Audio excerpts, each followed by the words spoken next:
I arrived in Siquijor with a mix of excitement and trepidation. The island, known for its mystical allure and supernatural tales, had always fascinated me. As a travel journalist, I had explored many places, but none quite like this. My interest in the supernatural was more than a professional curiosity, it was a personal obsession. The air was thick with humidity as I stepped off the ferry. The vibrant, tropical landscape was a stark contrast to the dark stories I had read about the island. I rented a small cottage near the beach, intending to stay for a month to immerse myself in the local culture and folklore. On my first evening, I visited a local bar. It was there that I met Maria and Ramon. Maria was a petite woman in her early 20s with a striking presence, her eyes sharp with curiosity and wisdom beyond her years. Ramon, on the other hand, was a burly fisherman with a skeptical view on the island's supernatural reputation. "You're the journalist, right?" Maria asked, her voice carrying a hint of challenge. "Yes, I am," I replied, extending my hand. "Ethan. I'm here to uncover the truth about Siquijor's legends." Ramon snorted. "You'll find more than you bargained for. People around here don't talk about it for a reason." Maria leaned in, her eyes locking onto mine. "Have you heard about the abandoned mansion?" I nodded. The mansion was a crumbling relic from the Spanish colonial era, rumored to be cursed. Locals avoided it, claiming it was haunted by restless spirits. The next morning, I met Maria and Ramon at the edge of the village. The path to the mansion was overgrown, rarely traveled. As we walked, Maria recounted the legend of the mansion. During the Spanish era, this mansion belonged to Don Esteban, a wealthy landowner, Maria began. He was known for his cruelty and was rumored to dabble in dark magic. One night, during a particularly violent storm, he vanished without a trace. Since then, people claim to hear whispers and see shadows in the mansion. Ramon, walking a few steps ahead, grumbled, "It's just an old house. People love to scare themselves with ghost stories." The mansion loomed before us, its once grand facade now a crumbling ruin. Vines snaked up the walls, and broken windows stared out like empty eyes. Despite the bright sunlight, the place seemed shrouded in an oppressive gloom. As we approached, I felt a chill run down my spine. The air grew colder, and an unnatural silence descended. Ramon, who had been vocal about his disbelief, fell silent, his expression tense. We stepped inside. The air was thick with dust, and the floor creaked under our weight. The grand entrance hall, with its decaying furniture and faded paintings, spoke of a time long past. Maria led the way, her flashlight cutting through the darkness. We explored room after room, each more eerie than the last. In one, an old piano stood, its keys broken and yellowed. In another, a portrait of Don Esteban hung askew, his eyes seeming to follow us. "Look at this," Maria whispered, pointing to a corner of the room. A series of symbols were etched into the wooden floor. "These are protection symbols. Someone tried to ward off something." Before I could respond, a loud bang echoed through the house. We froze, listening. Ramon's face was pale, his skepticism shaken. "Let's check it out," I said, trying to keep my voice steady. We followed the sound to a large, dimly lit room at the back of the mansion. The door was ajar, creaking as we pushed it open. Inside, a massive chandelier lay shattered on the floor, shards of glass glinting in our flashlight beams. "That could have been caused by the wind," Ramon said, though he didn't sound convinced. Maria knelt beside the chandelier, examining it. "It's strange. The windows are intact. There's no sign of an animal or person that could have caused this." A sudden gust of wind blew through the room, extinguishing our flashlights. In the pitch darkness, I heard a soft whisper, almost like a chant. My heart raced, and I fumbled to turn my flashlight back on. When I did, I saw a shadowy figure standing at the far end of the room. "Who's there?" I called out, my voice trembling. The figure didn't move. Maria and Ramon turned their flashlights on, illuminating an empty room. The figure had vanished. "Did you see that?" Maria asked, her voice barely above a whisper. "Let's get out of here," Ramon urged, his bravado gone. Back in the village, we gathered at Maria's house to discuss what we had seen. "There's more to this mansion than just stories," I said. "We need to find out what happened to Don Esteban." Maria nodded. "My grandmother used to tell me stories about him. She mentioned a journal that Don Esteban kept, detailing his experiments and rituals. If we can find it, we might understand what's going on." We decided to return to the mansion the next day. As I lay in bed that night, I couldn't shake the image of the shadowy figure. There was something deeply unsettling about it, something that went beyond simple fear. The following morning, we headed back to the mansion. This time, we were prepared. We brought additional lights, cameras, and recording equipment. Our plan was to document everything, hoping to capture evidence of the supernatural. We began our search in the basement, a dark, damp place that smelled of mold and decay. As we sifted through the rubble, Maria found a hidden door behind a stack of old crates. It led to a small, cramped room lined with shelves.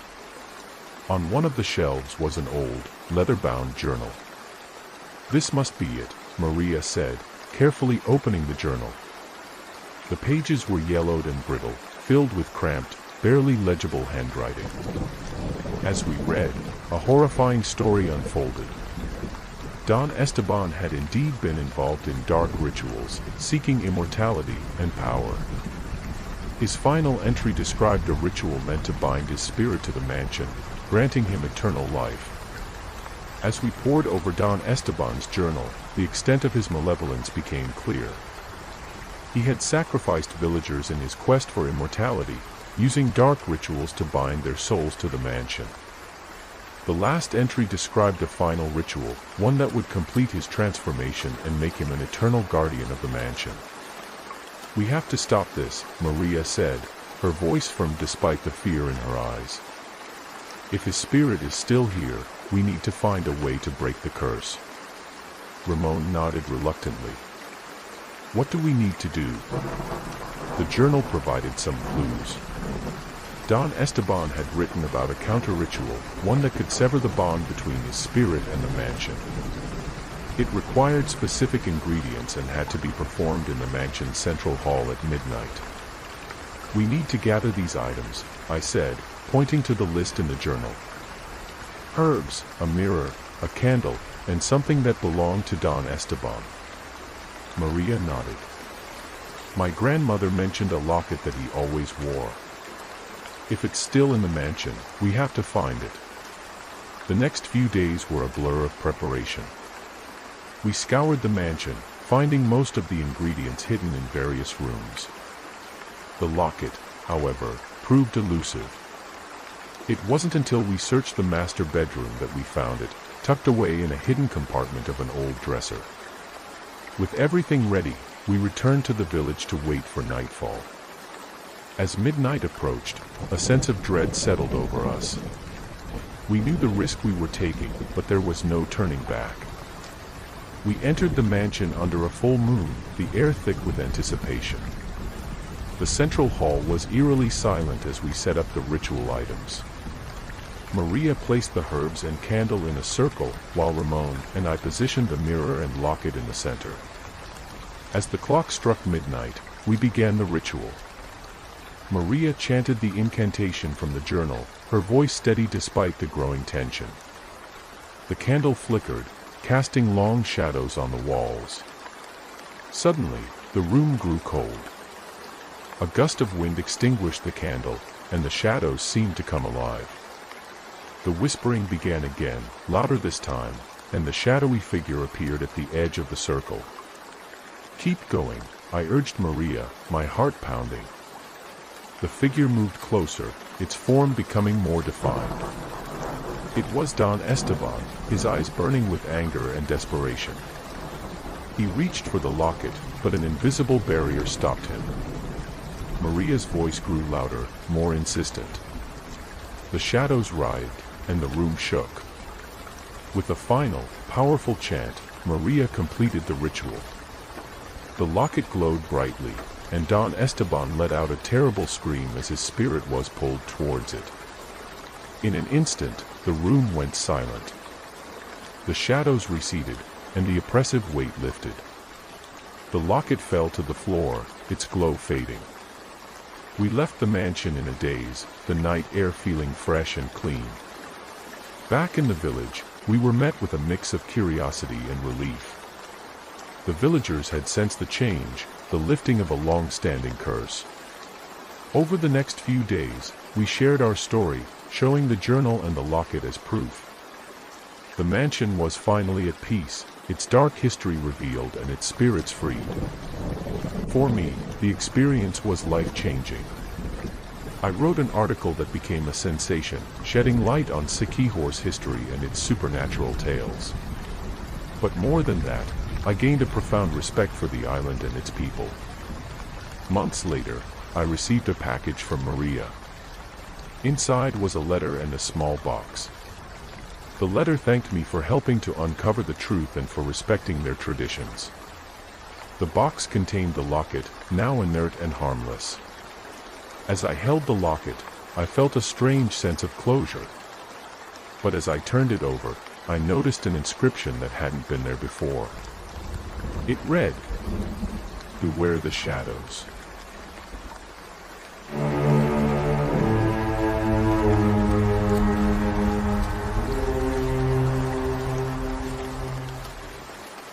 My name is Daniel, and I've always been drawn to the unexplained.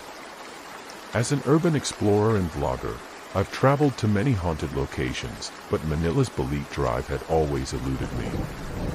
The legend of the White Lady, a ghostly figure that appears to drivers late at night, fascinated me. I arrived in Manila during the rainy season, the city's bustling streets a stark contrast to the eerie tales I sought. My first stop was a local cafe, where I planned to meet Ana and Marco. Ana was a history student with a deep interest in Filipino folklore, while Marco was a cab driver who had experienced a sighting firsthand. "You must be Daniel," Ana greeted me, her smile warm but her eyes serious. "I've heard a lot about your adventures. Belite Drive is not for the faint of heart." Marco nodded in agreement. "I saw her once, late at night. A woman in a white dress, standing in the middle of the road. When I looked back, she was gone." "That's exactly why I'm here," I said, my excitement barely contained. "I want to document the legend and uncover the truth." That evening, we gathered our equipment and headed to Belite Drive. The street was lined with ancient Belite trees, their twisted roots creating a canopy that blocked out the moonlight. The air was thick with humidity, and the sound of distant traffic was muffled by the dense foliage. As we set up our cameras, Marco recounted his experience in more detail. It was around midnight. I was driving a passenger home when I saw her. She looked so real, but when we got closer, she just vanished. Ana added, "There have been sightings for decades. Some say she's the spirit of a young woman who died in a car accident here. Others believe she's a harbinger of misfortune." We waited in the darkness, our senses on high alert. Hours passed with no sign of the White Lady. Just as we were about to call it a night, the temperature dropped suddenly. A chill ran down my spine, and I heard a faint whisper. "Do you hear that?" I asked, my voice barely above a whisper. Ana nodded, her face pale. "She's here." The whispering grew louder, and a faint figure appeared at the edge of the road. It was a woman in a flowing white dress, her face obscured by long, dark hair.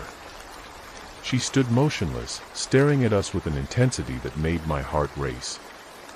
"That's her," Marco whispered, his fear palpable. I raised my camera, capturing the apparition as it moved closer. The air around us grew colder, and the whispers turned into mournful cries. The figure reached out a hand, and I felt an overwhelming sense of sadness and longing. "Why are you here?" Anna asked, her voice trembling. The figure didn't respond but continued to advance. Suddenly, a car horn blared, and the apparition vanished. We turned to see a car speeding down the road, its headlights cutting through the darkness. Back at the cafe, we reviewed the footage. The figure was clear, her details more defined than any ghost I had ever captured. Anna suggested we visit the local archives to learn more about the supposed accident. The next day, we delved into old newspapers and records. We found an article from the 1950s about a young woman named Rosa who had died in a tragic car accident on Belite Drive. Her fiancé, a prominent businessman, had survived but was devastated by her loss. "Rosa's spirit is restless," Anna said, reading the article. "We need to find out what happened to her fiancé and if there's any way to bring her peace." Marco added, "Maybe there's something she wants us to know. Something she needs to move on." Our search led us to an old house on the outskirts of the city, where Rosa's fiancé had lived. The house was abandoned, its windows boarded up and the garden overgrown. We managed to get inside, hoping to find clues about Rosa's past. In a dusty attic, we discovered a hidden diary. It belonged to Rosa's fiancé, detailing their love story and the events leading up to the accident. The final entry was a heart-wrenching account of the night Rosa died, filled with regret and sorrow. "This is it," I said, holding up the diary. "We need to read this carefully. There might be something here that can help us." We gathered in my rented apartment, the diary open on the table between us. The air was thick with anticipation as Anna began to read aloud from the last entries. The words painted a picture of deep love and profound loss. "Rosa was the light of my life," Anna read. "The night of the accident haunts me. If only I had been more careful. I swear I saw something, a figure in white, just before we crashed. Could it have been a warning?" Marco leaned in, his face serious. "Maybe that's what she's trying to tell us." There was something more to that night. As we read further, we discovered that Rosa's fiancé had been racked with guilt and spent years searching for a way to communicate with her. He wrote about visiting mediums, performing rituals, and even spending nights on Belite Drive, hoping to see her one last time. His guilt kept her spirit tethered to this world, Anna concluded. We need to find a way to convey to Rosa that he forgave himself before he died. Armed with this new understanding, we decided to visit Belite Drive one last time. This time, we brought the diary with us, hoping it would help Rosa find peace. The night was eerily quiet as we set up our equipment, the shadows of the Belite trees looming around us. As midnight approached, the familiar chill set in. The whispers began anew, and once again, the White Lady appeared. This time, however, there was a sadness in her eyes that hadn't been there before. "Rosa," Anna called out, holding up the diary. "We know about your fiancé. He loved you deeply and never stopped trying to reach you. He forgave himself for what happened that night." The figure paused, her form wavering. Marco stepped forward, his voice steady. "We're here to help you find peace. You don't have to be alone anymore." For a moment, the air was thick with tension. Then, Rosa began to speak, her voice a soft whisper that echoed through the night. "Thank you," she said. "Tell him. I forgive him too." The apparition began to fade, the cold dissipating as warmth returned to the air. We watched in awe as Rosa's spirit finally found peace, dissolving into the night. We left Belite Drive in silence, the weight of what we had witnessed heavy on our minds. Back at the apartment, we reviewed the footage one last time. The video captured everything: Rosa's appearance, her words, and her final moments. "This is incredible," I said, my voice tinged with awe. "We actually helped a spirit find peace." Anna nodded. "It's more than that. We've shown respect for their story, for their pain. That's important." Marco added, "I never believed in ghosts before, but this changes everything." Months after our encounter with Rosa, life in Manila began to return to normal. My video documenting the investigation had gained significant attention, and I found myself invited to various talk shows and podcasts to share our story.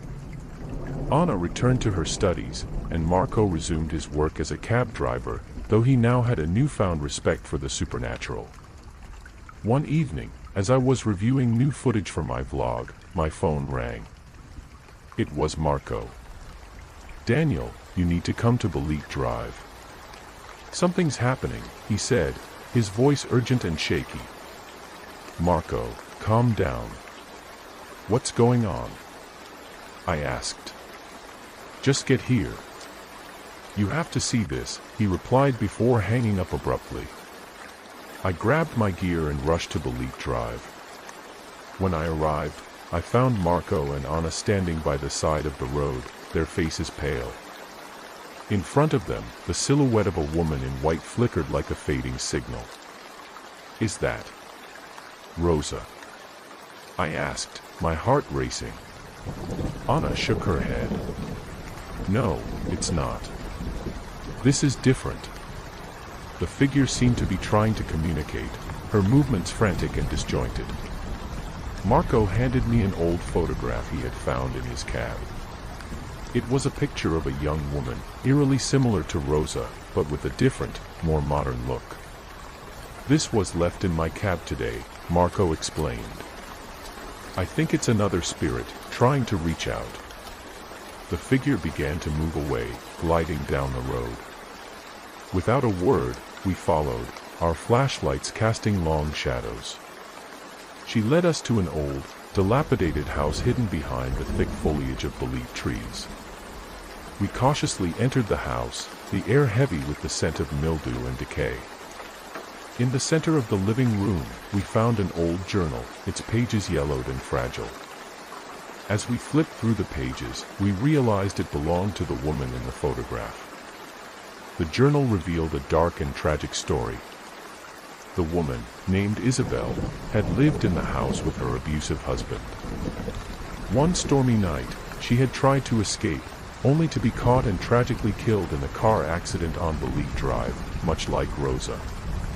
Her spirit, full of pain and fear, had been haunting the area ever since. "This is why she led us here," Anna said softly. "She wants her story to be known, just like Rosa." We knew we had to help Isabel find peace, but this time, there was no clear ritual to follow. Instead, we decided to honor her memory by sharing her story with the world, hoping it would bring her the closure she needed. Over the next few weeks, we meticulously documented Isabel's story, intertwining it with our previous investigation of Rosa. The video we produced was raw and emotional, capturing the essence of the spirits that haunted Belite Drive. The video went viral, sparking a nationwide conversation about the forgotten and unresolved tragedies of the past. Many people reached out to share similar stories, and some even claimed to have seen Isabel's spirit, now peaceful and at rest. As for us, the experience had changed us profoundly. Marco, once a skeptic, became a believer and a storyteller, sharing his experiences with passengers. Anna dedicated her studies to the folklore and supernatural tales of the Philippines, becoming a respected researcher in the field. And I, Daniel, continued my journey as an urban explorer, with a deeper understanding and respect for the stories that shape our world. One night, as we gathered to reflect on our journey, Marco spoke up. "You know, I think we're just scratching the surface. There are so many more stories out there, waiting to be told." Anna nodded. And we'll be the ones to tell them. Together. As I looked at my friends, I realized that our journey was far from over. We had become more than just investigators of the supernatural. We were the keepers of stories, ensuring that the voices of the past were never forgotten.